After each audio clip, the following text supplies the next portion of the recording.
확정시킨 거죠. 그 다음에 그해 11월 23일 날 윤평도 포격 이 5개의 사건이 있었는데 이게 제가 보면 다 연결되어 있습니다. 왜 연결되느냐? 우리가 그만큼 무지했고 나태했고 태만하고 그 다음에 제일 결정적인 게 나약했던 겁니다. 이게 국군 통수권자부터 나약에 빠져가지고 제대로 우리가 거기에 대한 구속 조치를 안 한 겁니다. 그 결정적인 거는 응징을 안 한 거죠. 그러니까 제1연평해전이 일어나고 우리가 대성을 거뒀죠. 그냥 완전 작전을 통해서 대성을 거뒀는데 북한이 의례적 규칙이 침몰하고 그 다음에 중형 경비정 이게 등산곡 6845정이라는 데가 반파가 되고 무려 20명이 사망하고 30명이 등상을 입고 도망갔습니다. 그런데 3년 후에 그 684라는 등산곡 경비정이 다시 내려왔습니다. 나라도 그 684 등산곡 684가 참수리 357을 기습해서 격침시켜버립니다. 그런데 제2연평해전에 이렇게 우리가 당하고 물론 우리가 대단히 오히려 우리가 당한 것보다 더 많은 피해를 줬습니다. 북한에 그 현장에서. 근데 그 후속 조치가 그렇게 당하고 우리가 응징 안 했습니다. 근데 470년 특별 고발에 제대로 된 응징을 한 적이 거의 한 번도 없었다. 이게 계속 연결되어 있습니다. 그런데 대처될 때 우리가 좀 제대로 했습니다. 현장에서 대부분이 알아서 말이죠. 그게 경고 사격을 했는데도 경고 방송을 했는데도 애들 계속 넘어오고 그 다음에 절차대로 작전 예비에 따라서 경고 사격을 했는데도 넘어오고 위협 사격도 넘어오고 그래서 개발한 거 아닙니까? 그래서 물론 대충 했는데 북한이 한 8명이 사망을 하고요. 또 돌아갔습니다. 근데 이 93단 그때 바로 북한이 통지문을 보내가지고 연합 통지문에 무자비한 군사적 조치를 취할 것이다. 이렇게 컨셉을 치고 그 다음에 그 관할 군단이 4군단인데요. 4군단장을 지금 우리로 치면 합참의장에 해당하는 북한군 총참모장으로 바꿨습니다. 긴격식으로. 하고 엄청난 그 봉화를 했어요. 진립봉화. 해가지고 천안함을 노린 거죠.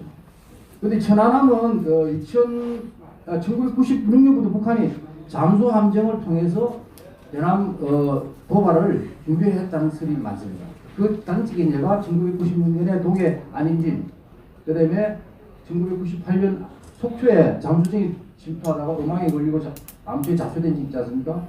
근데 그러한 상태에서 우리가 대비에 국군 도전자부터 남북 정상회담 이런 걸 어떤 욕심을 냈는지 모르겠는데 좀 위험적으로 했지 않느냐. 그래가지고 계속 이게 응징도 제대로 못하다 보니까 그에 또 우리가 오해사 조치를 했는데 그에 대해서 또 북한이 연평도 포기 도발을 한 겁니다. 이 상태에서 계속 이어졌는데 지금은 앞으로 우리가 이런 것들 가지고 진짜 무지하고 대만하고 나약한 이러한 안보 태세를 정말 특히 문재인 정부 들어와서 무너질 때는 무너졌는데 이걸 바로 잡아야 됩니다. 예. 대통령께서 문재인 대통령이 내일 수해 소요날 행사가 대전 현충원에 있었는데 제가 어제 듣기로는 참석을 이번에 하신다 이런 말씀이 있는데 꼭 참석하시기 바랍니다. 한 번도 이제 문재인 정권 출범한 후에 참석한 적이 없습니다. 근데 꼭 참석하기를 이 자리를 빌어서 당부드립니다. 네, 박수 한번 쳐주시죠. 시간도 너무 잘 지켜주시고요. 지금 심재동님 말씀하신 부분에 대해서 다른 토론자에서도 간단하게 코멘트 하실 게 있으면 지금 좀 해주십니다. 박일학 교수님. 천안함에 관해서는 사실 참 제일 참담한 게 뭐냐면 아직도 그 루머가 횡행하고 있고 그 신상철인가요? 그걸 재판을 또 연기를 한 것 같죠. 최종 선거를 그러니까 총선 끝난 이후로 연기를 했다고 하는데 이 이 루머에 그걸 뭐 상식적이지 않는 말들이 국민한테 다 먹혀 들어간다는 거죠. 그게 저는 제일 가슴 아픕니다. 예를 들면 상식적으로 어떻게 배가 초대해서 어떻게 부사지겠습니까? 그렇지 않습니까? 또 배가 필요했다고 해서 어떻게 두 조각이 나겠습니까? 그렇지 않습니까? 이게 상식적이지 않는 얘기가 저는 그 중에서 유일하게 그래도 가능 뭐라 그럴까 기술적으로 기계가 하나 뭐 예를 들어서 막 부딪혀도 이거는 뭐 가능하겠지만 뭐 상식적으로 봤을 때 그 기술적으로 어렵다고 그러는데 배가 쉽게 그냥 부서진다 이거를 그 계속 국민들이 믿고 있다는 게 그게 너무나 그렇습니다. 그래서 저는 이제 앞으로 안보 문제도 마찬가지인데 일본의 총리가 우리 그 한국이 계속 이제 경제 성장을 하니까 그래서 일본의 어떤 사람이 총리한테 이게 한국이 따라올 것 같은데 조금 견제해야 안 되겠습니까? 그러니까 어떤 총리가 그런 이야기를 했답니다. 제가 뭐 카톡에 나온 얘기입니다만 한국 뭐 걱정하지 마라. 독서를 안 한다 한국 사람. 결국은 근본적으로 우리 국민들의 안보 지식 상식이 약해진 것 같아요.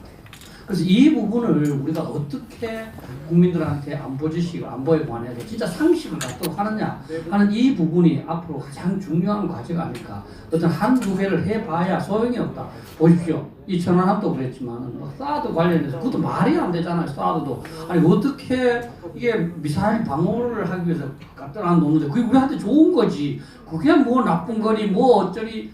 아니 세상 전체 전자파가 나오는 무기를 왜 만들겠습니까? 그렇잖아. 우리 전투원이 우리 운용 요원이 다치는 무기를 세상 전체 왜 만들겠습니까? 근데 그게 버젓이 먹혀 들어가는 거는 참 저도 많이 답답한데 이게 우리가 이제 좀 더 이 냉철하게 안보에 관한 상식, 논리 이런 것들을 주변한테 차분차분히 이렇게 그 전파해야 하는 굉장히 그 어려운 과제를 우리가 좀 느껴야 되겠다. 저는 이렇게 생각합니다. 예, 감사합니다. 우리 김영윤 장관님도 한 말씀 하시겠습니까?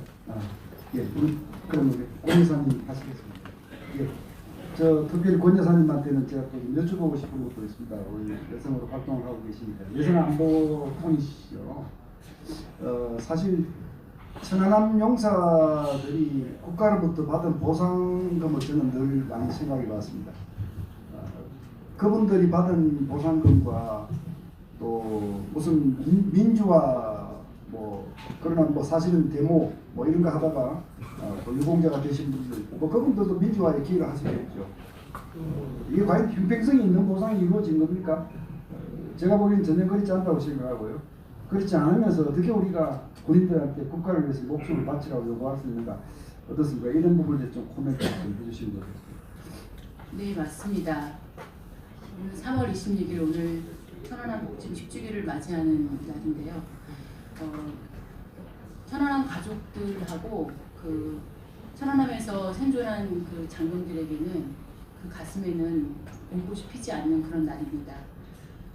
저는 세월호와 배상금과 그리고 천안함에 대한 배상금에 대해서 제가 여러 가지 자료를 찾아보면서 굉장히 놀라웠습니다. 국가를 위해서 당연히 보상받고 배상받는 것들이 당연한데 세월호는 사고여서 배상받는 거고 천안함은 국가에서 유공자로서 보상을 받는 것입니다. 그런데 이러한 것들이 뒤바뀌어서 그 보상의 문제 때문에 오히려 국가를 위해서 충성하고 열심히 헌신했던 국가 유공자들 그리고 유가족들 그리고 생존한 장병들을 두 번 울리는 이러한 것들을 확인하게 되었습니다. 제가 간단하게 세월호하고 천안함의 어떤 그 보상의 비교를 한번 말씀드리겠습니다. 세월호 사망자 1인당 국가 배상금은 단원고 학생의 경우에 배상금의 국민성금, 보상금을 합쳐서 8억 2천만 원, 교사들의 평균 금액은 11억 4천만 원이고 일반인의 경우는 8억입니다.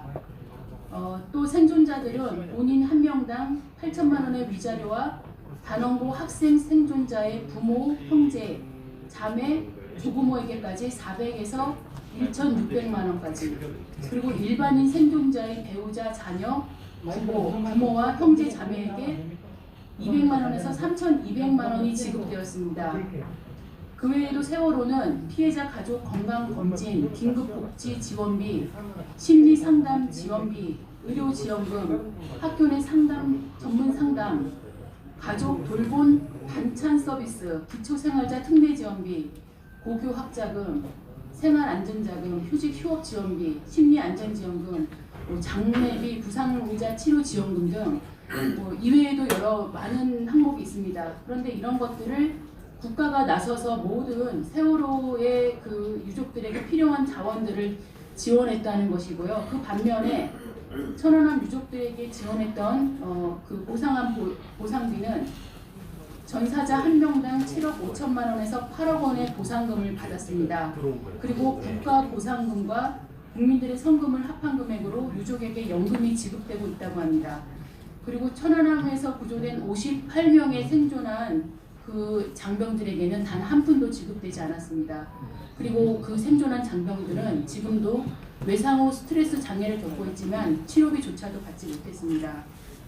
그리고 가장 최근에 신은총 하사는 천안함 폭침 당시의 후유증으로 지난해 수술을 하게 됐습니다. 신하사의 수술비는 4천만 원이 나왔지만 보훈처에서 이 수술비 4천만 원 중에서 500만 원만 지원했고 나머지 3,500만 원은 신하사 자신이 부담하는 상황이 되었습니다. 참 안타깝고 우리나라가 국가를 위해서 도대체 어떤 부모가 자식을 군대에 내 아들을 보낼 수가 있는지 참담합니다. 예, 그 금액이 정부가 지급한 금액이 천안함 희생용사들한테 정부가 직접 지급한 금액 다시 한번 확인해 주십시오. 네, 천안함 전사자들은 한 명당 7억 5천만 원에서 8억 원의 보상금을 받았고요. 7천 단위가 하나 틀린 거. 7억 5천만 원에서 8억 원 정도의 보상금을 받았습니다. 한 명당. 그리고 아니야. 세월호는 1인당, 그러니까 이거는 천안함이고요. 세월호는 1인당 국가배상금을 국민 성금과 보상금을 합쳐서 8억 2천만 원을 받았고, 그리고 교사들의 평균 금액은 11억 4천만 원, 그리고 일반인의 경우는 8억 원을 받았습니다. 예, 그 지금 천안함 용사들 정부에서 받은 금액이 제가 그 1,000만 원, 몇 천만 원 단위로 지금 알고 있습니다. 공 하나가 틀렸어. 거기 틀려 거기. 천안함 공 하나가 틀렸다고. 예, 천안함이 7, 틀린 거. 8천만 원밖에 안 된다는데요? 예, 근데 이거는 그 우리 보수 우파에서는 그렇게 말씀하시는데 정부에서 공식적으로 이걸 발표했고 국회에서 이 부분에 대해서 잘못된 오류된 거를 바로잡은 것들에 대한 것을 제가 확인하고 알려드리는 겁니다. 예, 알겠습니다. 그러면 이 부분은 저희 대수장 쪽에서 다시 한번 확인을 해서 우리 권유미 여사님하고 다시 한번 더 협의하도록 하겠습니다.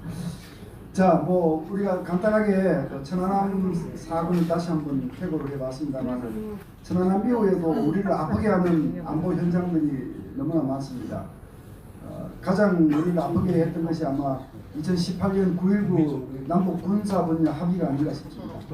제가 오늘 아침에도 젊은이들한테 강의를 지금 하고 오는 길인데요. 참 이 복잡한 설명을 제가 할 수 없어서 이렇게 설명을 했습니다. 우리가 전방에 가지고 있는 DMZ에 가지고 있는 초소는 60개 정도이고 저 사람들 우리보다 3배 가까이 많은데 160개 정도인데 이거를 뭐 양측이 공정하게 11개씩 처리했으니까 아주 공정하게 됐다라고 얘기를 한다. 이게 공정하냐? 그러면 앞으로 뭐 한 50개만 더 동수로 공정하게 철수하면 우리는 GP가 없어지는 거다. 예? 그럼 뭐 비행금지구역을 만들어서 우리는 이 비행금지구역에 정찰기를 띄우고 미군이 유투기를 띄워서 북한을 동향을 보고 지금까지 70년을 그렇게 해서 전쟁을 막고 살아왔는데 뭐 남북이 같이 다 비행기 안 띄우고 그랬으니까 이게 또 공정한 것이다. 그러면은 시민하고 강도하고 나란히 살고 있는데 강도한테 계속 강도짓을 당한 시민한테 강도와 시민이 똑같이 동등하게 CCTV를 떼자고 하면 이게 공정한 것이냐. 사실 전문 사람들 제가 그런 설명을 했는데 아직도 이 문제는 그대로 남아있는 것 같습니다. 이렇듯 9.19 남북 군사 분야 합의는 당장 남북 간 군사 충돌을 줄이는 데 기여를 했을지 몰라도 북한 군대가 나쁜 마음을 먹으면 무방비 상태에 대한민국을 기습할 수 있는 아주 취약하게 만든 이런 결과를 가져왔다고 봅니다.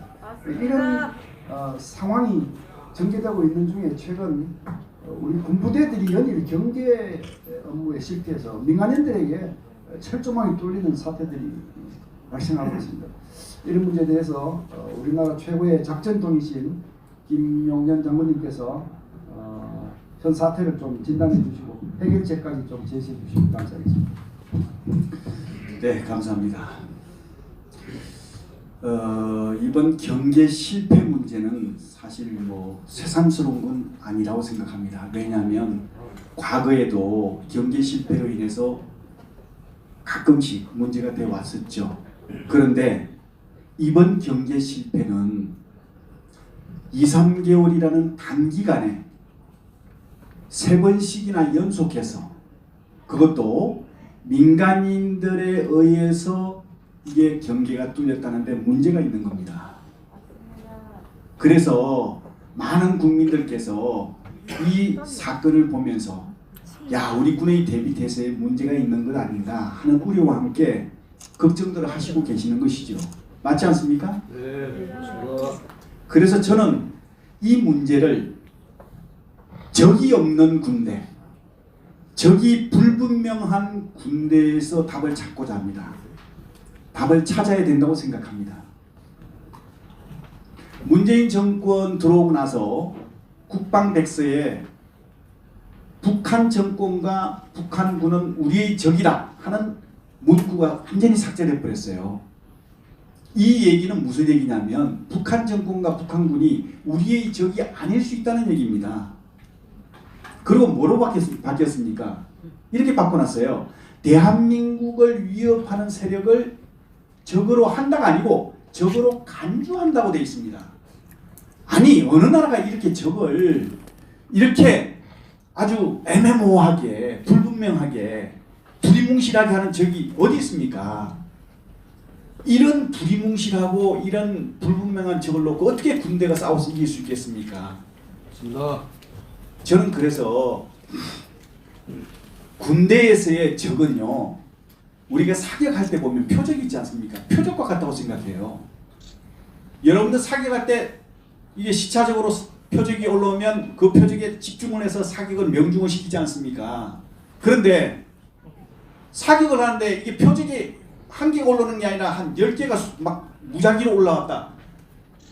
어떻게 사격합니까? 아마 표적 찾느라고 막 정신없어서 사격을 못할 겁니다. 사격을 못하든지 사격을 하더라도 대충 하든지 둘 중에 하나일 거예요. 저는 지금 우리 군대의 모습이 이런 모습이 아니냐 생각합니다. 그리고 말입니다. 적이라는 것은 우리 군에 있어서는 최종적인 지향점입니다. 목표입니다. 목표물이에요. 우리가 전쟁에서 싸워 이기기 위해서 전성의 10대 원칙이라는 걸 학교에서 많이 배웠지 않습니까? 전성의 10대 원칙의 첫 번째가 뭡니까? 목표의 원칙입니다.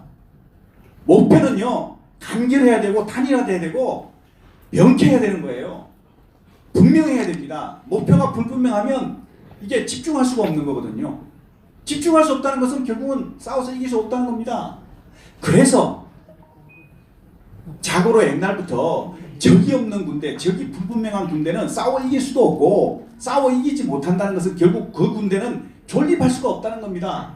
맞습니다. 그래서 이번 경제 실패 문제는 저는 감히 이렇게 말씀드리겠습니다. 이거는 끝이 아니라 시작이다. 앞으로 더 큰 문제가 생길 수 있는 겁니다. 그래서 이런 더 큰 문제를 예방하려면요, 지금이라도 적에 대해서 명확하게 다시 정리해야 됩니다. 그래서 우리 군이 집중할 수 있도록 만들어주고 또 우리 군대가 정말 제자리를 찾도록 만들어줘야 된다고 생각합니다. 네, 이상입니다. 네. 감사합니다. 김 장군님, 지금 남북 군사 합의는 이대로 둬서 되겠습니까? 남북 군사합의, 9.19 군사합의와 관련해서 저는 이 얘기를 들으면 항상 떠오르는 게 체인벌린 영국 수상과 히틀러의 뮌헨 협정이 생각납니다. 이 뮌헨 협정이 뭡니까?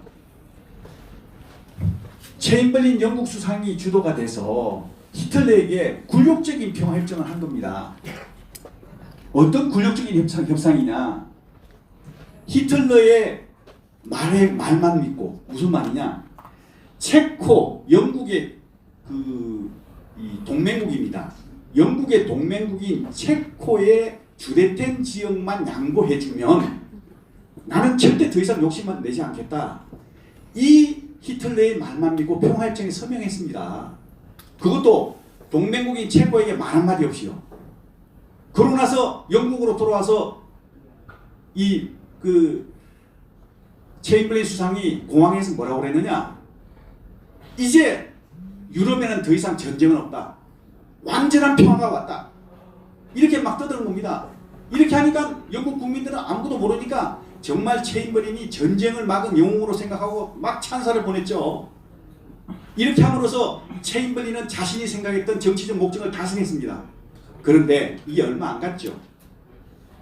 처칠만이 그때 야당이었죠. 처칠만이 체인블린 수상의 행동에 비판을 했습니다. 뭐라고 했냐면 전체주의 독재자의 말만 믿고 이 말이 지켜질 것이라고 생각하는 것은 망상에 지나지 않는다. 반드시 유럽은 전쟁에 휩싸일 것이다. 이렇게 처칠이 얘기했습니다. 이 처칠의 경고대로 미넨협정이 맺어진 지 1년도 안 된 1939년 9월 1일 날 히틀러는 폴란드를 침공을 시작으로 해서 제2세계대전을 일으킨 거 아닙니까? 그 제2차 세계대전으로 인해서 희생된 사람이 1000만 명이 넘습니다. 사상 초유의 참사가 생긴 거예요.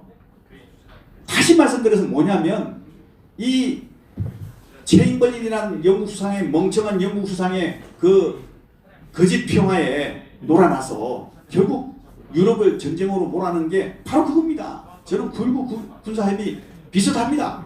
네. 다르지 않습니다. 저는 그렇게 생각합니다. 예, 알겠습니다. 박수 한번 주시죠. 좋은 말씀 감사합니다. 신재동 코멘트 하실 게 있으시다고요? 예. 제가 수배 잠깐 말씀드렸습니다면 무지, 해만, 나양 얘기를 하는 게 이게 제 얘기가 아니고 기원전 4세기 옛날 아테네하고 스파르타하고 전쟁 펠로폰네소스 전쟁했지 않습니까?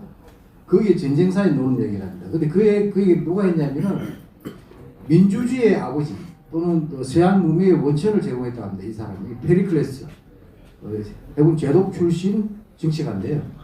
이분이 안보의 3대 무지, 해만, 나약 이렇게 얘기했습니다. 근데 지금 경계인 문제도 국군 정신전력 교본에서까지 규정을 없애버렸지 않습니까? 9.19 합의에. 그러니까 우리 국군 장병들은 적이 없습니다. 적이. 누구를 대상으로 경계를 하느냐.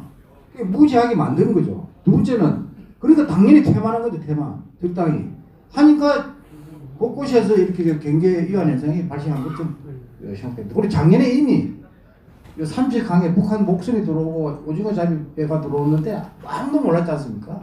그렇게 그게 구멍이 뚫렸는데도 대비를 안 한 거죠. 이거는 우리 반성이 되고 이거는 결국은 국군 통수권자부터 적당히 생각하니까 이런 문제가 생긴 겁니다. 그리고 제가 한 가지만 더 붙이면은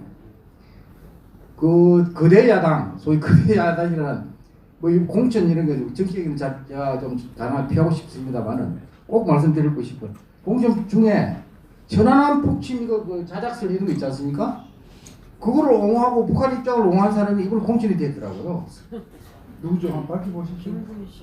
이름 김모 교수라고 서울 예. 저쪽에 손 쪽으로 그런데 하여튼 거기에 대한 비판이 굉장히 많아요. 왜냐면 지금 정부가 잘못하는 데 대해서 그다음에 거대 야당이 그리고 정권을 재창출해서 하면은 잘할 것이라는 확신을 줘야 될 거 아닙니까?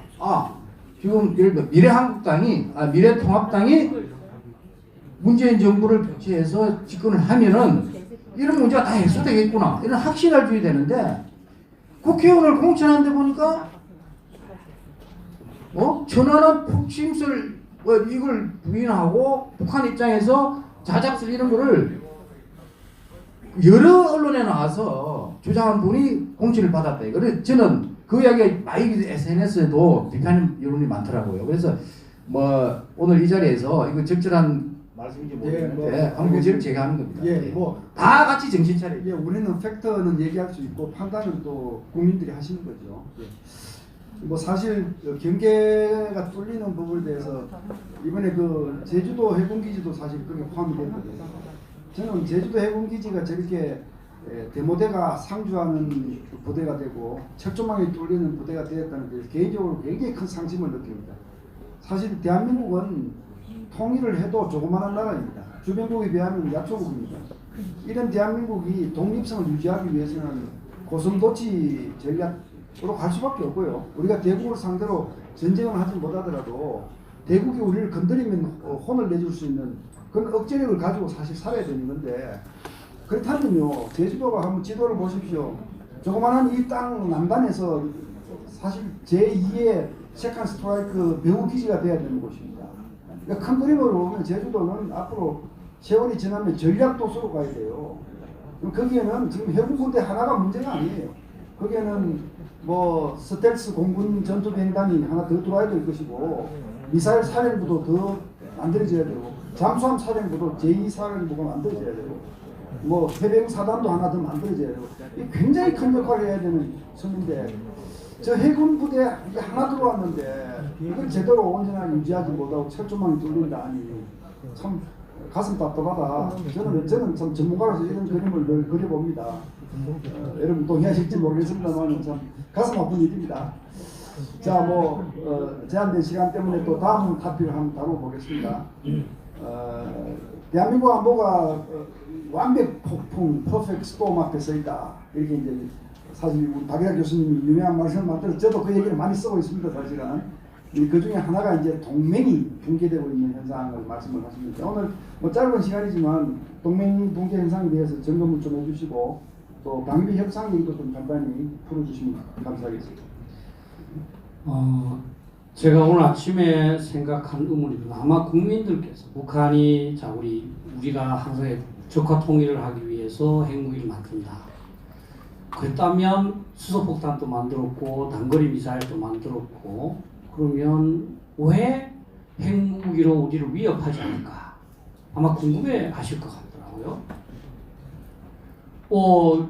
적화 통일을 하려고 핵무기를 만들어도 있고 완성되는데, 그럼 이제 너 임마 항복해. 그럼 핵 공격 이렇게 하지 않겠는데 왜 안 하겠느냐? 여기 계시는 분 다 아시겠지만 결국은 한미 동맹 때문에 이제 못한 겁니다. 미국이 너 한국 공격하기만 완전 초토화실 거다. 그럼 북한이 이 한미 동맹이 지금 갑자기 생긴 게 아니고 옛날부터 있었는데, 그럼 그것도 모르고 그냥 쓸데없이 핵무기 개발을 했겠느냐? 그게 아니라는 겁니다. 왜? 미국을 꼼짝 못하게 할 수 있는 방법이 있다는 겁니다. 그게 이제 핵 전략에서 얘기하는 최소 억제 전략입니다. 우리가 이제 어렸을 때 이제 우리 이 동년배들의 싸움이 자주 일어나는 겁니다. 동년배들 싸움에서요, 덩치가 작은 놈이 이겨요. 왜 이기느냐 하면 죽이라는 거예요. 죽이라는 거예요. 이게 나는 죽겠다 이거야. 방법이 없어요. 방법이. 그럼 큰 애가 항복합니다. 왜? 작은 애가 네 한쪽 그 물건 그 못 쓰도록 내가 맞추면 어쨌든 그럼 난 다 죽여 좋다 이렇게 하니까. 지금 영국과 프랑스가 한 200발 정도의 핵무기 갖고 4척의 잠수함만 딱 갖고 더 생산 안 하고 있어요. 요거면 충분한. 핵심 뭐냐면 만약에 러시아가 자기들한테 핵 공격을 한다면 나는 모스크바하고 예를 들어서 몇 개 도시를 완전 초토화시키겠다. 다른 건 다 좋다. 그거 바꾸자. 그럼 소련 이 객관적으로 따지면 프랑스가 초토화되는 게 더 크겠죠. 하지만 러시아 입장에서 보면 아니 그게 모스크바 하나 되는 게 더 클 수도 있잖아요. 그렇죠? 미국도 북한도 미국한테 하려는 게 그겁니다. 결국은 뭐냐면 자 나는 초토화되겠어. 그 대신에 내가 LA는 완전 내가 지구상에 사라지게 하겠다. 특히 이제 장거리 나갔으니까 워싱턴 DC도 날려버리겠다. 그거 워싱턴 DC 안 하고 북한 전체가 바꾸자. 미국 방법이요. 그래서 ICBM을 개발합니다. 우리를 공격하려고 그러면 ICBM 필요가 없잖아요. 그래서 SLBM을 개발합니다. 우리를 공격하려고 그러면 잠수함으로 어렵게 올 필요 뭐가 있습니까? 바로 쏘면 되는데, 그죠? 근데 이게 점점 먹혀 들어가고 있다는 겁니다. 지금 이미 사실 주한미군, 주일미군, 과학미군 다 이제 중거리 미사일의 영향 하에 있고요. 그게 핵실험은 되는 거니까. 그 다음에 사실은 이제 미국에서 무슨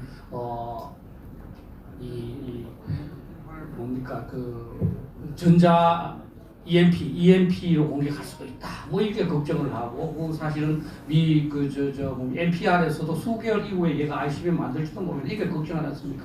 그러니까 이제 미국이 서서히 빼는 겁니다. 그렇지 않습니까? 여러분들 미국 입장에서는 안 되겠어요? 그래서 사실은 참 여기 계시는 분들도 뭐 별로 유의 안 하셨겠지만 우리 연례적으로 열리는 국방장관 간의 회담인 SCM 한미 연례안보회의 회의 공동성명에서 2018년부터 핵우산이라는 용어가 사라졌습니다. 그냥 핵 능력으로 바꿨습니다. 핵우산이라는 용어는 78년도부터 썼는데요. 그 핵우산 용어가 중요한 것이 아니라 핵우산 용어 자체에 우산을 씌워주듯이 핵을 사용을 해서라도 너는 보호해주겠다 있거든요. 그러면 핵 능력이라는 것은 핵 능력을 쓸 수도 있다는 거고 핵우산은 확실히 쓸 수 있다는 겁니다. 그래서 제가 소련 때 이제 SCM 실무자로 따라가면 그 핵우산 용어를 미국은 그때부터 빼자 그랬어요. 우리는 안 된다. 그렇게 했는데 슬그머니 빠져서 2018년, 2019년은 그냥 핵 능력으로 되죠. 미국으로서는 개입되기가 싫다는 걸 어쩌든지 빠질 수 있는 그런 걸 해야 되겠다. 그럼 트럼프 대통령도 계속 빠지지 않습니까? 자, 그런데 여기에서 이제 아직은 북한이 이제 확실한 ICBM 간 것도 아니고 SLBM도 안 갔으니까 아직은 조금 여유가 있습니다. 근데 이거를 진짜 결정적으로 망치는 게 방위비 분담입니다. 제가 방위 분담 관련해서 제일 처음에 이제 설명할 때 한번 해보겠습니다. 우리가 만약에 동티모르에 지금까지 병력을 배치해 두었을 때 그 운영비 들어갈 거 아닙니까? 그리고 동티모르가 우리가 보호해줘서 좀 잘 살게 됐다. 야, 우리가 뭐 참 좀 잘 살고 하니까 좀 지켜주고 좋은 마음으로 우리는 왔지만 그래도 우리 병력들이 여기 우리 본토에 있을 때보다 참 여러 가지 추가로 들어가는 비용이 있는데 좀 부담해주면 안 좋겠나? 당연하지 않습니까? 미국도 최초의 2차 세계대전 이후에는 워낙 잘 살았으니까. 그러니까 뭐 그게 필요하면 그래서 모든 이 운영비는 미국이 다 하겠다. 너 토지만 내고 세금만 좀 감면해 이렇게 약속을 했습니다. 근데 미국이 70년대, 80년대 경제 성장이 좀 미흡하니까 일본한테 제일 먼저 손 벌리지 않습니까? 그래서 우리 선조들은 그래도 좀 늦춰서 91년도부터 1억 5천만 달러를 주기 시작을 했습니다. 근데 이 부분을 한번 보십시오. 이 돈의 액수가 중요한 것이 아니라 이게 동맹정신의 근본을 흔드는 겁니다. 여러분들 부모님께서 자식한테 내가 용돈도 주고 뭐 참 여러 가지도 보살펴 주는데 야 저기 가서 이웃집에 가서 좀 내 친구한테 우리 집 좀 모시고 좀 오라고 좀 말씀드려 좀 모시고 온나. 근데 아버지 내가 왜 가요? 전화하면 되죠. 작은 일이지만 그건 내 권위에 대한 도전. 우리 관계를 빼는 관계는 뭐냐면 내가 니를 도와주고 그동안에 니는 내 말 좀 듣고 나중에 그러면 독립하면 이제 그때 미국 니호대로 이거 아닙니까? 강대국가 약속에는 그게 철저하게 그거를 이제 미국 학자는 자율성 안보기관이라고 합니다. 강대국은 안보를 제공하고 약속은 자율성을 양보하는 겁니다. 일본하고 그다음에 유럽에 있는 나토 28개국, 미국을 제외한 28개국이 바보라서 미국이 야 국방부 좀 중대해라. 야 일본 그 있잖아 훈련장 우리가 좀 멀리 가야 되는데 그 기름 많이 들잖아. 너 부대 옆에 있을 때보다 훨씬 저 많이 드는데 그거 좀 내라. 우리 병사들 말이지 그 오락실 좀 많이 써야 되는데 스트레스도 많은데 그거 좀 짓는 거 좀 내라. 일본 다 해줍니다. 일본은 오히려 최근에 방위 분담이 오히려 줄어들고 있어. 그러니까 우리는 그 어떤 액수가 중요한 태도에서 문제가 되고 있습니다. 자, 우리 이제 이명박 대통령 전번 정권 또 이제 박근혜 대통령 보수 정권에서는 방위 분담을 한 물가 상승률밖에 안 줬어요.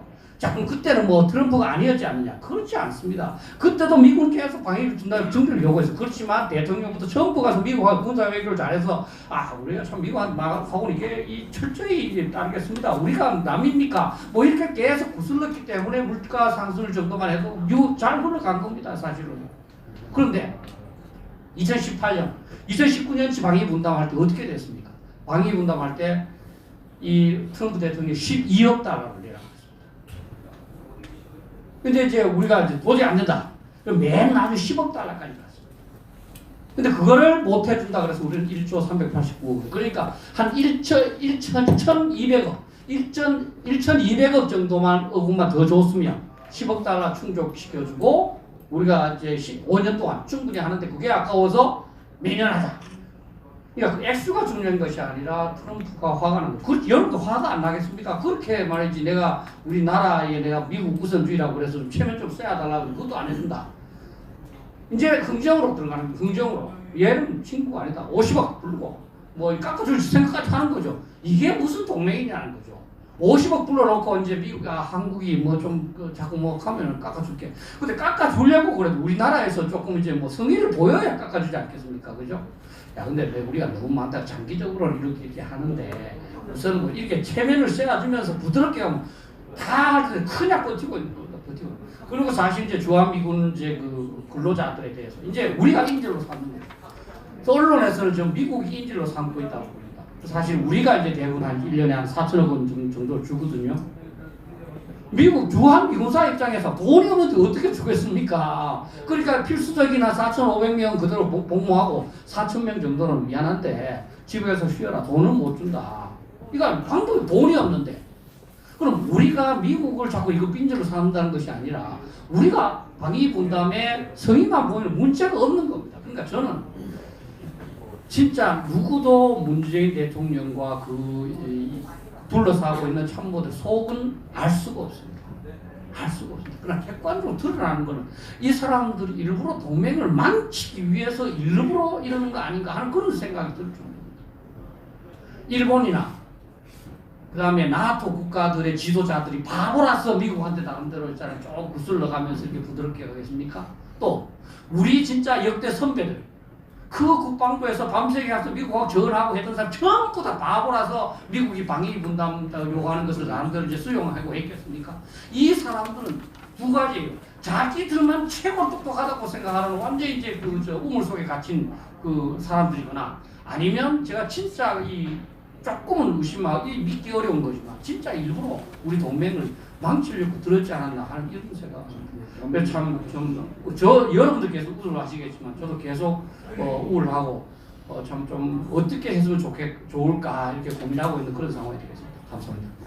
예, 박수 좀 주시죠. 여쭤보니까 우리 박일학 박사님은 저하고 우리 대한민국 소 예백 장성단 전략위원회 같이 활동하고 계시는데 우리 같이 이렇게 무거운 짐을 느끼고 동맹 건강성을 회복하는 방안들을 열심히 연구해 보십시다. 사실 안보 얘기 전반을 점검을 하려면 사실 한이 없겠죠. 이거 말고도 우리가 해야 될 얘기들이 많습니다. 저는 이걸 침묵의 암살자라고 제가 부릅니다. 왜냐하면 먹고 사는데 바쁘신 국민들은 잘 의식하지 않는 가운데 지금 안보 파괴가 진행되고 있기 때문에 침묵의 암살자라고 저는 이제 얘기를 하는데 예를 들어서 전작권 문제. 사실 전작권 문제 아니 안보라고 하는 것은 강강익선 아닙니까? 보험이라고 하는 것은 다다익선 아닙니까? 사실 이게 굉장히 간단한 건데 그게 우리 안보를 지켜주는 이중 삼중 지켜주는 참 보호막이라고 생각한다면 이건 국가 자존심이 군사 주권이 이게 과장된 용어를 쓰면서 왜 굳이 이 현 전작권 체제를 깨려고 하는 것인가? 참 이게 그래서 우리 국민은 잘 몰라요. 설명하기도 참 어려워요. 또 그 말고도 국방개혁. 지금 강원도에 지금 정예 예비 사단들 하나씩 둘씩 없어지고 해체되고 있는데 전방 사단도 해체되고 있는데 지금 우리가 사단 해체할 시기입니까? 그러나 국민들은 몰라요. 국민들은 몰라요. 네. 이 순간에도 우리 안보는 해체되고 있습니다. 탈원전 한마디로 저는 기가 찹니다. 국적 불명, 정체 불명 도대체 이걸 누구를 위한 정책인지 저는 잘 모르겠습니다. 탈원전은 원전은 사실 경제적으로도 굉장히 값이 싼 에너지이고요. 또 환경적으로도 오염물질을 거의 배출하지 않는 진짜 클린 에너지이고요. 거기다가 안보 차원에서 본다면 대한민국이 언젠가는 다급하게 필요로 할지도 모르는 핵무장 잠재력을 키울 수 있는 그 토양이 바로 원전 산업 아닙니까? 그리고 우리 이 인력은 이미 세계 수준으로 높이 올라갔습니다. 기술도 확보했고 그때까지 죽이겠다는 거 아닙니까? 그래서 제가 오늘 아침에도 학생들하고 제가 강의를 하면 그랬습니다. 제가 탈원전 얘기를 간단히 하면서 문재인 씨 당신 이 얘기 듣고 있으면 제발 답 좀 해주세요. 나는 모르겠습니다. 왜 탈원전 하는지 모르겠습니다. 우리가 이런 얘기들을 다 다루지 못하는 것이 유감스럽지만 그래도 우리 김영원 장관님 혹시 전작권 한 말씀 하시는 네, 감사합니다. 기회를 주셔서. 전시 작전권 전환 문제는 저는 개인적으로 국가의 자존과 생존이 공존하고 있다 저는 이렇게 생각합니다. 빨리 받는 것은 자존의 문제고요. 여유를 가지고 받지 않는 건 생존의 문제죠. 그런데 이런 자존과 공존이 충돌을 할 경우에는요, 예를 들어서 생존 때문에 우리가 국가의 자존을 무시해서도 안 되죠. 그거 안 됩니다. 그렇지만 그렇다고 해서 자존 때문에, 자존을 위해서 생존을 위태롭게 하는 것은 더더욱이 안 되는 겁니다. 이건 말이 안 되는 거죠. 바보 같은 짓입니다. 맞습니다. 그래서 전시작전권에는 세 가지 조건이 붙는 겁니다. 이 세 가지 조건이 왜 붙었냐? 바로 생존을 보장하는 가운데 보장이 어느 정도 돼서 위협이 적어질 때 그때 받자 해서 전자권 전환 조건 세 개를 다른 겁니다. 그 세 개가 잘 아시다시피 첫 번째는 한미 방위 연합 방위 능력 주도 능력을 확보하는 거 하나 있고, 그 다음에 북한의 핵 미사일 위협에 대응하는 능력 하나 있고, 또 하나는 전자권을 전환하는 안보 환경이 조성됐느냐, 거기에 대한 거 하나. 이 세 가지만큼은 기본적으로 이 세 가지가 충족돼야만 우리 대한민국의 국민의 안전과 국가의 생존이 기본적으로 보장될 수 있기 때문에 그것이 충족되고 난 후에 하자 이겁니다. 이게 잘못된 겁니까? 아니지 않습니까? 그런데 이 문재인 정권이 들어와서 이런 세 가지 조건에 대한 충족 여부는 아예 무시해버리고요.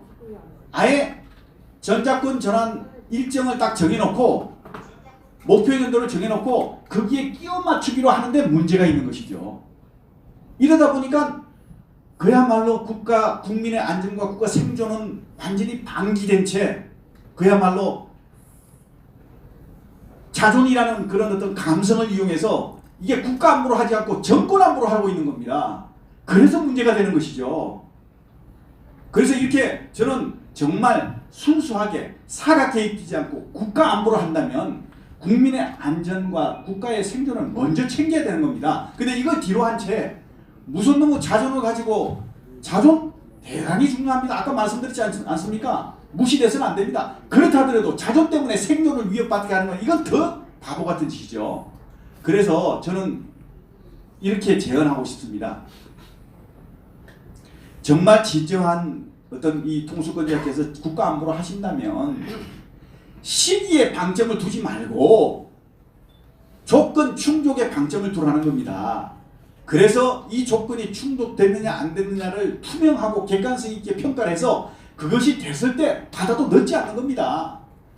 우리가 자존 문제는요, 개인적인 문제를 얘기할 때는 얼마든지 자존 문제 세울 수 있습니다. 내가 죽을지언정 자존을 세울 수도 있습니다. 그러나 이거는 개인적인 문제가 아니지 않습니까? 국민 전체의, 민족 전체의 생존이 걸린 문제입니다. 이걸 어떻게 자존 때문에 이걸 생존을 위협받게 하는 게 이게 맞는 겁니까? 네, 알겠습니다. 저는 그건 아닌 것 같습니다. 네, 알겠습니다. 네. 정말 너무나 하실 말씀이 많겠죠. 자, 그러나 오늘 이제 또 다뤄야 할 주제가 하나 더 있습니다. 우리 국민들은 사실 안보 돌아가는 거 잘 모르시는 분들이 많습니다. 그래서 마지막 주제로 우리 권 회장님에게 희석되고 있는 이 국민의 안보의식을 어떻게 하면 좋은가, 이 문제에 대해서 좀 점검과 대안을 좀 부탁드리고 있습니다. 조금 더 끌어다녀서 가까이. 네, 지금 우리 국민들은요, 안보라는 개념 자체가 없습니다. 제가 최근에 이 천안함 문제에 대해서 왜 이렇게 우리의 안보가 무너지고 국민들이 안보의 의식이 없어지는지에 대해서 생각해 보았습니다. 그런데 그 과정 속에서 보니까 천안함 문제를 보았을 때도 천안함에서 생존한 장병들을 접하는 정부에서의 어떤 과거의 보수 우파의 관제대모라고 여기도 얘기했는데, 지금 정부에서 입맛에 맞는 단체들이 천안함의 어떤 그 가장 취약한 점, 지금 현재 가장 취약한 점은 생존한 장병들입니다. 그 장병들에게 접근해서 과거의 천안함의 괴담과 천안함 침몰설에 주장하고 또 그 장병들에게 천안함 양심 고백을 강요했던 그 단체와 그리고 언론들이 오히려 그 장병들을 찾아가서 위로하면서 대한민국 군인으로 근무해줘서 감사하다. 우리가 앞으로 당신들의 든든한 무너지지 않는 장벽이 되어주겠다라고 얘기를 합니다. 그러면서 그 장병들의 마음을 사는데 저는 그 이야기를 듣고 우리 국민 모두가 안타깝게 생각했던 위안부 할머니들, 불쌍한 할머니들이라는 생각이 났습니다. 자신들의 어떤 체제적인 그런 어떤 그것들을 등 뒤에 숨겨놓고 이런 사람이 가장 아픈 그런 부분들, 취약한 점들을 내세워서 그 장병들을 도와주고 위로하면서 그 사람들을 앞세워서 새로운 남남 갈등을 일으키는 것들, 이런 거에 대한 문제들. 근데 하지만 전 정권이나 우리 보수에서는 이런 부분에 아주 교묘한 안보를 해치는 부분에 대해서 관심이 없습니다. 그리고 이 장병들은 도움을 받기 위해서 본인들도 보수들에 대해서도 서운하고 본인들에게 양심 고백하라는 좌파들에 대해서도 서운한 마음이 있지만 그래도 지금 당장 본인들에게 도와줄 수 있는 사람들은 지금 옆에서 실질적으로 도움을 주고 있는 그 시민단체와 언론들이기 때문에 그쪽으로 또 향할 수밖에 없고, 또 세월호 같은 그러한 어떤 집회에 그 장병들이 참석하면서 본인들의 어떤 양심 고백이 왜곡되는 경우도 있습니다. 그렇게 이런 식으로 군대로 무장 해제가 되고 있지만 민간인들 입장에서 어떤 우리 사회에 압력하고 있는 남남 갈등을 조성하고 있는 이러한 행태들이 이렇게 교묘하게 우리의 취약한 부분을 공격해서 이렇게 안보를 무너뜨리고, 그리고 그 장병들이 지금도 어떤 정상적인 삶을 살 수가 없는 외상후 스트레스라는 장애를 앓고 있고 정상적인 생각을 할 수 없는 그런 환자들입니다. 그런 장병들도 있고요. 그런 장병들을 대상으로 치료해주고 심리치료를 병행하면서 해주는 시민단체들이 접근하면서 우리 국민들한테 감성으로 다가가는 어떤 안보 의식을 어떤 그거를 해체하는 그런 부분에 대해서 이번에 감지하게 됐습니다.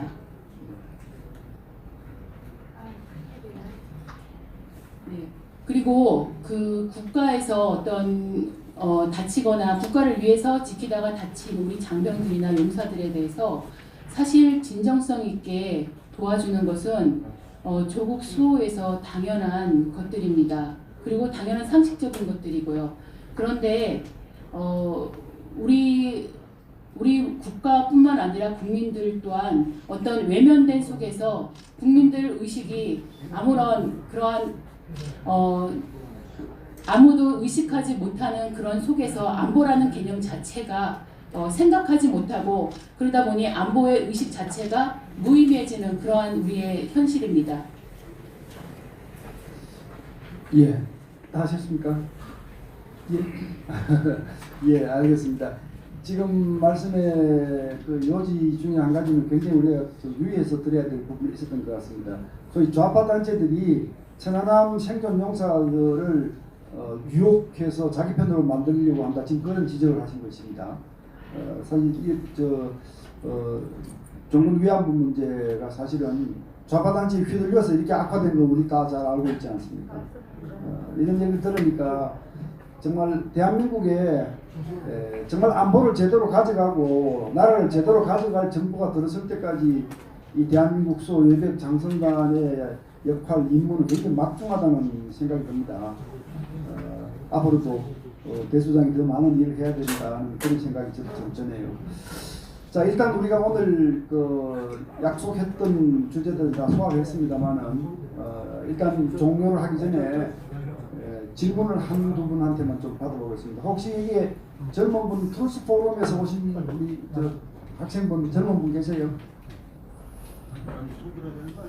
예, 질문 있으시면 질문해 주십시오. 누구한테 드리는 질문인지도 밝혀 주시고 간단히 해 주십시오. 권윤희 선생님께 좀 질문드리겠습니다. 안녕하십니까. 트루스 포럼의 이진수입니다. 방금 전에 희석되고 있는 안보 의식에 대해서 말씀을 해주셨습니다. 자유민주주의의 혜택을 가장 많이 누리고 살고 있는 청년 세대가 오히려 좌병화된 생각에 선동되어서 이 천안함 피격에 대해서도 이게 좌초했다, 자폭했다 이런 설을 제기하고 있는 것이 현재 안타까운 현실입니다. 자유대한민국을 지켜가기 위해 우리의 다음 세대에게 올바른 안보관을 심어주고 또 교육하는 것이 중요하다고 생각합니다. 이를 위해서는 청년의 역할이 중요하다고 생각합니다. 그래서 올바른 안보관 확립을 위해 청년들에게 권면과 당부 말씀 좀 부탁드립니다. 알겠습니다. 조금 기다리십시오. 한 분 더 질문을 받고 하겠습니다. 혹시 우리 예배 장로님들 중에서 뭐 제기하시는 문제가 있으시든지 또 저 뒤에 앉아 계시는 분들 중에서 아무 분이라도 한 분 정도는 더 받을 시간적 여유가 있는 것 같습니다. 나와서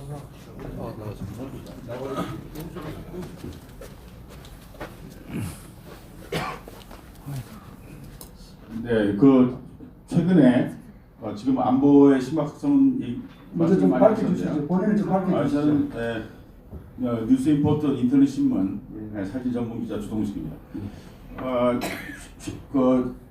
지금 그 안보 문제에 떠나서 지금 교육 문제의 심각성에 대해서 얘기하겠습니다. 올해 3월 초부터 초, 중, 고등학생들이 배울 역사 교과서에 지금 어떻게 되어 있냐면 판문점에서 남북 대통령들이 그 찍은 사진들이 엄청나게 크게 좀 돼 있고, 그 다음에 촛불 시위 사진들이 엄청나게 포함되어 있고, 그 다음에 물론 이제 세월호에 대해서도 이제 많이 되어 있습니다. 그런데 가장 심각한 건 뭐냐면 오늘 이제 천안함 이제 10주기 이제 포럼을 좀 하고 계신데요. 이 천안함에 대해서 어떻게 되냐면요. 우리는 폭침 불법 뭐 이렇게 알고 있지만은 말하고 있지만 천안함을요 사태도 아니고 사건이라고 표기하고 있어요. 이거를 지금 올 그 3월부터 지금 우한폐렴 코로나 바이러스 때문에 지금 아이들이 지금 수업이 지금 늦춰지고 있어서 그래도 좀 다행이라고 생각하는데, 이것 때문에 학부모 단체에서 최근에 세종시 교육부까지 내려가고 또 이 세종문화회관 계단에서 그리고 광화문 광장에서 계속해서 이 고발 캠페인을 계속 했습니다. 그래서 여기 안보 전문가들 계시니까 자라나는 아이들, 4세대 아이들의 교육 문제가 천안함 사건으로 표기되어 있다는 걸 심각하게 생각하시고 이 문제도 검토해 주시기 바랍니다. 감사합니다. 알겠습니다. 뭐 시간 관계상 이제 마지막 라운드로 가야 될 것 같은데요. 지금 방금 질문은 어디 신도전 답변하시겠습니까? 아니면 누가 하시겠습니까? 의원님께. 자 그러면요. 이제 우리 토론 패널리스트 분들에게는 한 번씩밖에 아마 발언할 시간이 없을 것 같은데요. 한 2분 정도씩 답변해 주시고요. 우리 권윤희 회장님은 지금 질문을 소화를 하시면서 해주시고요. 또 우리 박일학 교수님은 교육 질문을 좀 소화를 해주시면서 얘기를 해주시는 걸로 이렇게 하고, 그러면 우리 김영현 장관님부터 한 2분만 말씀해 주시죠. 예, 저는 아까 우리 박일학 교수님께서 한미 동맹에 대해서 아주 상세하게 설명을 다 주셨는데요. 제가 잠깐 첨언만 좀 하고자 합니다. 이 한미 동맹이라는 것은 아까 박 교수님 말씀하신 대로 국가가 생존하는 방법은 다양하지 않습니까? 다양한 방법 중에 하나가 동맹입니다. 그래서 이 동맹을 맺음으로써 이 동맹국끼리 서로 어떤 자율성이 다소 침해되는 것이죠. 자율성이 침해됨에도 불구하고 왜 동맹을 많은 국가들이 취하느냐? 이 동맹을 맺음으로써 자국의 취약성을 줄일 수 있다는 확실한 보장이기 때문에 동맹을 취하는 겁니다. 그래서 기본적으로 동맹이라는 것은 자율성 침해가 강대국이든 약소국이든 비대칭 동맹에서도 자율성을 침해하는 것은 당연한 겁니다. 미국이라고 자율성이 침해가 안 됩니까? 아닙니다. 우리 대한민국도 만약에 어떤 문제가 생기면 미국이 들어와야 되는 자율성을 침해받는 겁니다. 서로가 침해받지만 그 침해받는 자율성보다 자신의 취약성을 더 보강할 수 있기 때문에 많은 국가들이 동맹을 맺는 거거든요. 근데 이 동맹은 맺는 것보다 더 중요한 게 뭐냐면 유지 관리가 중요한 겁니다. 이 유지 관리에 대해서 제가 한 말씀 드리고자 하는 겁니다. 사브로스키 그 박사께서 연구한 자료를 보면 그 자료에 1815년부터 1965년까지 150년 동안 동맹을 맺었던 국가가 177개국이래요. 이 177개국 중에서요, 유사시에 동맹으로서의 임무를 제대로 수행한 나라가 48개국밖에 안 됩니다. 30%가 채 안 돼요. 48개국, 177개국 중에 48개국만이 유사시의 동맹으로서 역할을 했다는 겁니다. 나머지는 어떻게 했느냐? 108개국이요 중립을 취했고요. 심지어는 21개국이 배반을 했습니다. 이게 왜 그렇게 됐습니까?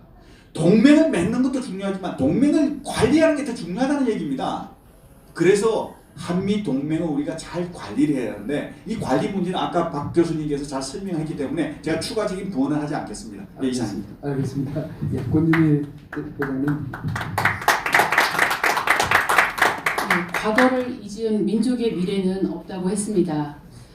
저는 그동안 청소년들을 대상으로 나라사랑 교육을 해왔습니다. 해오면서 청년 강사들을 양성해서 이렇게 학교로 파견해서 교육을 했는데요. 항상 그 교육을 하면서 제가 강조했던 부분들입니다. 청년들에게요. 대한민국이 6.25 이후에 근현대사를 거치면서 발전사까지 사실 지금 우리 어른들을 보면서 청년들이 저에게 하는 질문은 한 가지가 무엇을 본받아야 될지 모른다고 했습니다. 근데 그 질문에 대해서는 지금도 마찬가지지만 우리 대한민국에 지금까지 지나오면서 그 근현대사를 지나서 발전사를 지나면서 지금까지 왔을 때 어른들이 했던 가장 본받을 점들 부지런하고 그리고 또 우리의 건국을 위해서 힘썼던 그리고 대한민국의 정체성을 확립하기 위해서 노력했던 우리의 어른 세들에 대해서 우리는 존경하고 그렇다고 인간이기 때문에 다 완벽할 수는 없습니다. 그분들에 대해서 존경심을 가지고 우리나라의 현 상태에서 지금의 우리의 그 과정 속에 잘못한 부분에 대해서는 우리가 지금 알고 있듯이 역사가 판단해 주는 것처럼 각자의 몫으로 판단하지만 옳고 그름에 대한 문제는 올바른 우리의 역사관을 가지고 분명하게 판단을 해야 된다고 생각하고 얘기를 해주었습니다. 어떤 좌우 논리로 한쪽에 치우쳐서 생각하는 것이 아니라 대한민국의 국익이 중심이 되어서 항상 대한민국의 이익을 위해서 우리의 생각이 올바르게 가야 된다라는 그런 중심으로 청년들에게도 얘기를 해줬고요. 그리고 역사 왜곡에 대한 것도 좌든 우든 사실 우파에서도 그렇고 좌에서도 그렇고 때로는 입맛에 맞춰서 자신들의 논리대로 우리 청년들이 잘못 알고 있는 부분들이 있습니다. 이러한 거에 대해서도 우리는 중심을 가지고 정직하게 대한민국을 위해서 청년들이 대한민국의 미래를 짊어지기 때문에 지금의 사태에서도 지금의 우리나라의 이런 여러 가지 혼란스러운 그런 문제 안에서도 대한민국의 어떤 지나온 과정 속에 옳고 그름이 정확하게 판단하는 역사의식과 올바른 자랑스러운 대한민국의 이러한 우리의 우리의 지나온 역사의 발자취를 잘 본인들이 알아보고 그리고 지금 나와 있는 가짜 뉴스들을 보면서 판단하는 것이고 판단하거나 한쪽에 매몰되는 것이 아니라 정확한 판단하에서 우리의 이런 미래를 바라보면서 우리의 미래를 짊어지시기 바랍니다. 네, 알겠습니다. 사실은 교육 문제의 가장 직접적인 대답은 국민들이 깨어나서 교육감 잘 뽑아야죠. 그렇지 않습니까? 예, 심재동님 2분만 말씀해 주십시오. 국민 안보의식 문제는요.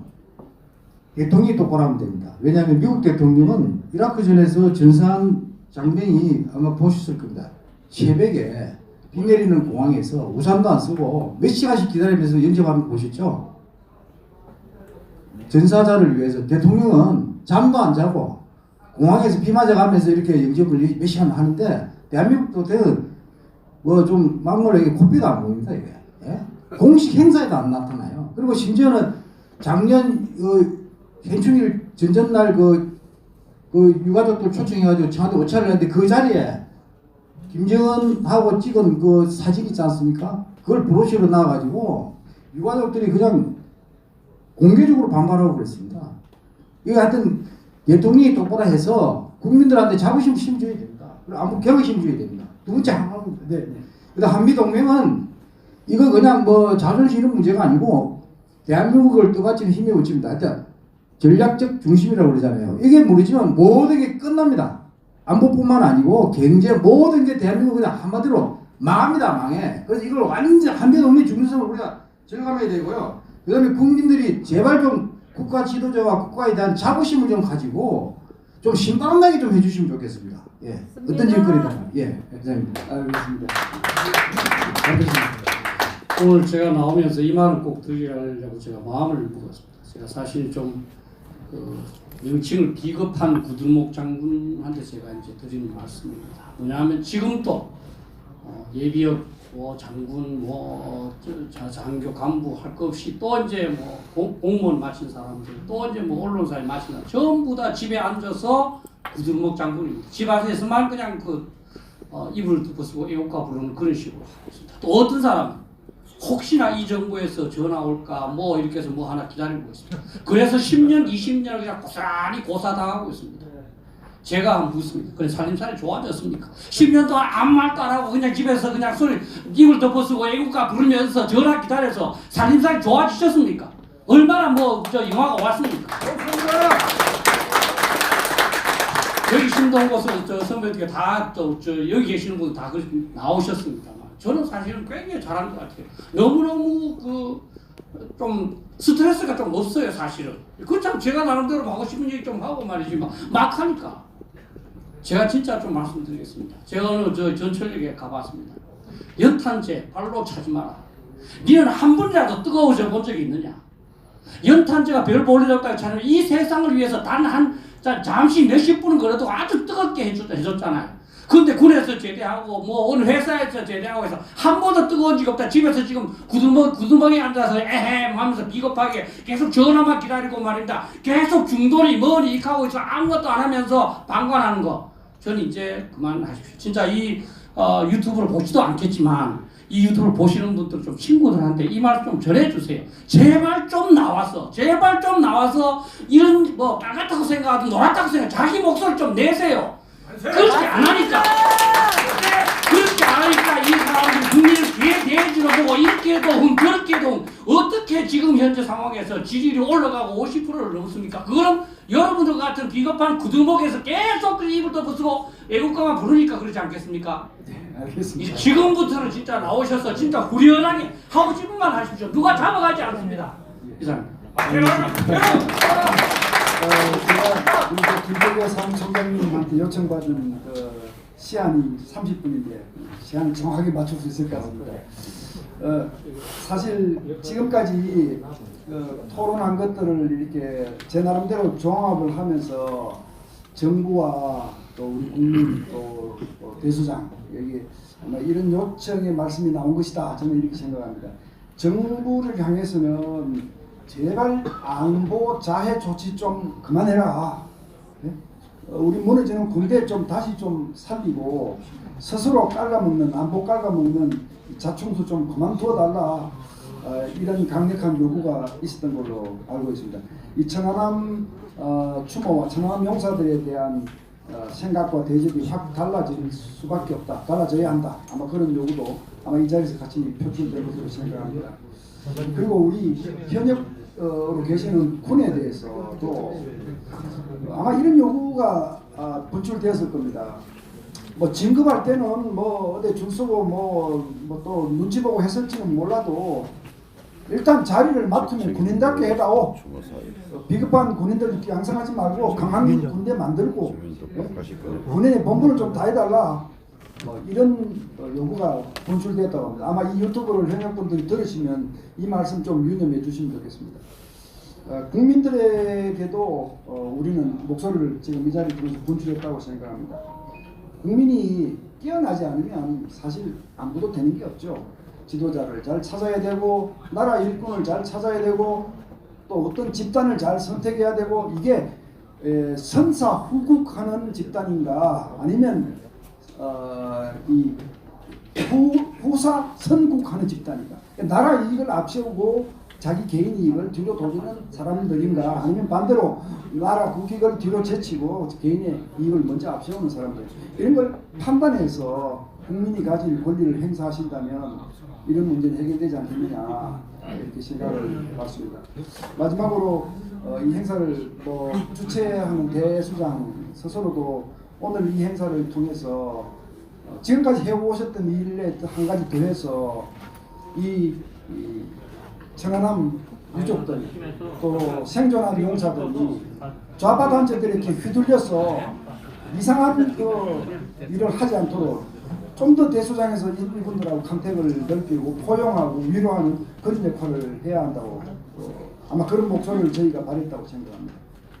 동의하십니까 여러분? 자, 그러면 오늘 토론해 주신 우리 김영현 장군님 또 훌륭한 말씀 많이 해주신 권유미 회장님 또 심동보 제동 박일학 교수님 모두에 감사드리고 적어도 이 자리에 오신 여러분과 저희는 연탄재를 발로 찰 수 있는 권리를 오늘 얻었다고 생각합니다. 여러분 경청해 주셔서 감사합니다.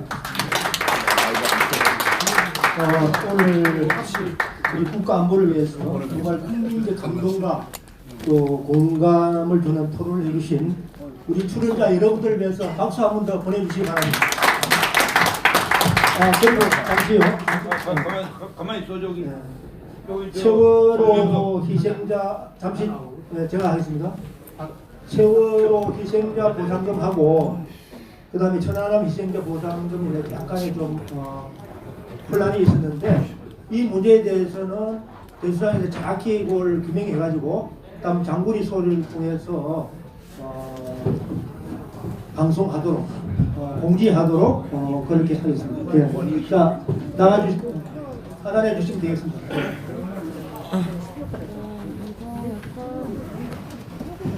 아니 안 끝났습니다. 아니요 내려가시면 됩니다. 내려가시면 됩니다. 다음은 대한민국 수호 예비역 장성단 해군 부운영위원장을 맡고 계시는 정인기 제독께서 오늘 천안함 피격 10주기를 맞이해서 성명서를 낭독하도록 하겠습니다.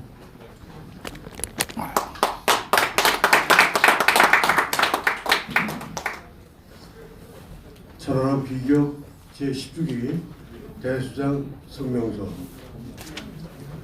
10년 전인 2010년 3월 26일 서해 백령도 근해에서 천안함이 북한 잠수정의 야간 기습 오래 공격으로 46명의 용사들이 전사했다. 대한민국 수호 예비역 장성단은 희생 장병들의 명복을 빌고 유가족들의 심신한 위로를 보냅니다. 폭침 10년이 지난 지금쯤이면 북한 정권과 북한군을 경멸한 승전 소식으로 원한을 풀어주어야 하지만 적은 핵과 미사일을 지속적으로 증강하며 아직도 적화 야욕을 버리지 않고 있는 실정이다. 우리 국민은 무한 폐렴으로 건강과 생존 안전을 위협받고 있으며 대한민국은 안보 유해 바이러스가 군대까지 퍼져서 국가와 국민의 생사 존망에 치명적인 해를 입히고 있는데 다수가 위험 유상을 느끼지 못하는 안보 불감증 상태에 있다. 그동안 대한민국 수호 예비역 장성단은 불중 종북 정권의 왜곡된 안보 인식과 위장 평화 노름이 장차 만국을 재촉하는 바이러스임을 수차 경고했으나 전혀 개선되지 않고 있다. 이에 대한민국 수호 예비역 장성단은 문재인 정권이 국민의 건강 및 안전과 국가 안보를 최우선적인 사명으로 챙기지 않으면 자유민주 세력이 준엄한 심판이 기다리고 있음을 경고하면서 문재인 정권의 통렬한 반성과 안보 정책의 즉각적인 변화를 강력히 요구한다. 첫째, 북한은 천안함 북침 소행을 인정하고 사과하며 보상하라. 둘째, 문재인 대통령은 2020년 서해 수호의 날 행사에 반드시 참석할 것을 촉구한다. 천안함 피격 때 희생된 군인은 꽃다운 20대에서 50세까지 나이도 계급도 달랐지만 장렬하게 사랑한 우리 국민의 귀한 자식이었고 부모였으며 호국의 영웅이었다. 그들의 심장은 멈추었지만 그들이 남긴 희생정신과 나라사랑 그 마음을 우리들이 추모하고 위로하며 보상해야 한다. 세계의 모든 정상들은 국가보훈행사를 직접 주관한다. 국군 종수권자로서 나라를 위해 순국한 호국 영령들을 추념하는 서해 수호의 날 행사에 반드시 참석할 것을 촉구한다. 둘째, 문재인 대통령은 삭제된 주적 개념을 복원하고 안보 태세를 즉각 회복시켜라. 안보가 없으면 나라도 없고 나라가 없으면 국민도 없다. 평화는 전쟁이 없는 상태가 아니라 적이 소멸된 상태다. 젊은이들이 천안함의 진실을 통하여 올바른 안보관을 가질 수 있도록 국방백서, 국군 정신전력 교원 및 역사교과서에 천안함 피격 사건을 제대로 기술하고 또한 우리 군의 유무형 무장 해제를 촉발한 굴욕적 9.19 남북군사 합의서를 즉각 폐기하라. 넷째, 정경두 국방장관은 대비태세의 기본을 망각하고 중대한 경계작전에서 계속 실패한 책임을 통감하고 즉각 사퇴하라. 국민 여러분, 안보 유해 바이러스 침투를 막아야 합니다. 우리는 불중 종북 정권 지하에서 국민이 자신의 안전과 국가 안보를 챙겨야 하는 무정부 상태를 체험하고 있습니다. 우리 단합된 힘으로 지금의 위기와 국난을 극복합시다. 2020년 3월 26일 천안함 피격 제10주기 추모식 날에 대한민국 수호 예비역 장성단 입동입니다.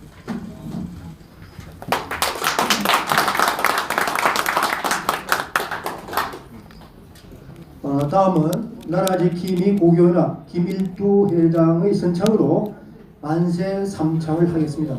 각 단체 대표와 출연자께서는 앞으로 나와주시기 바랍니다.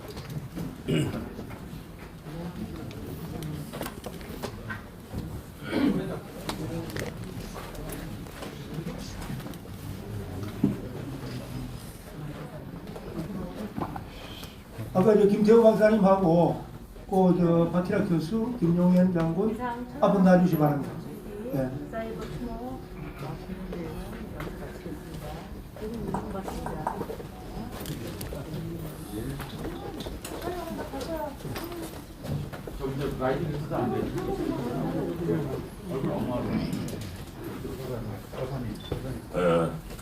지금까지 전국 각지에서 천안함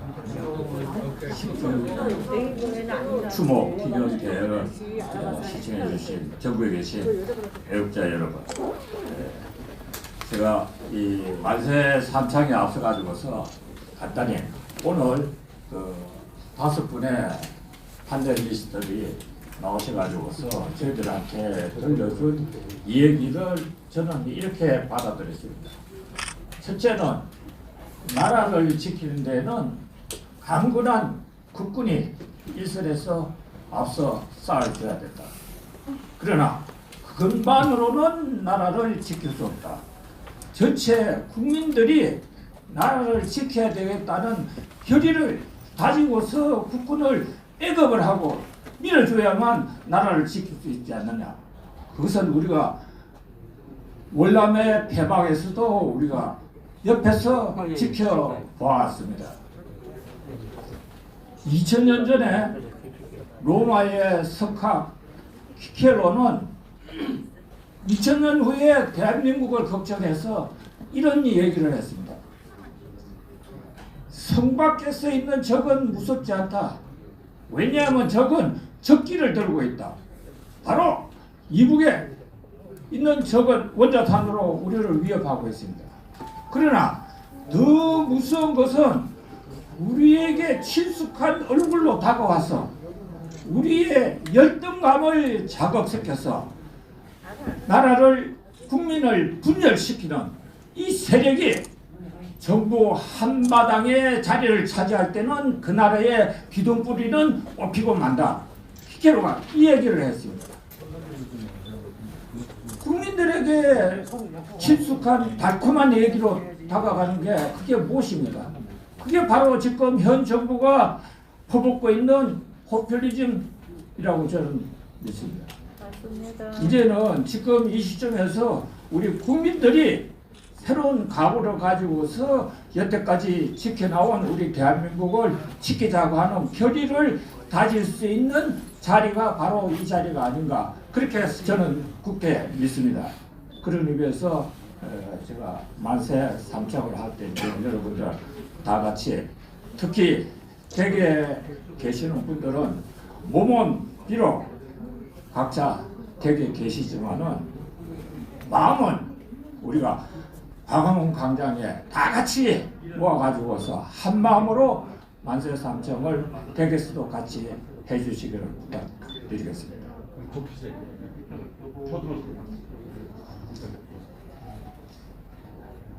지키자 자유민주주의 대한민국 만세! 지키자 자유시장경제 대한민국 만세! 대한민국을 지켜내는 우리 국군 만세! 감사합니다.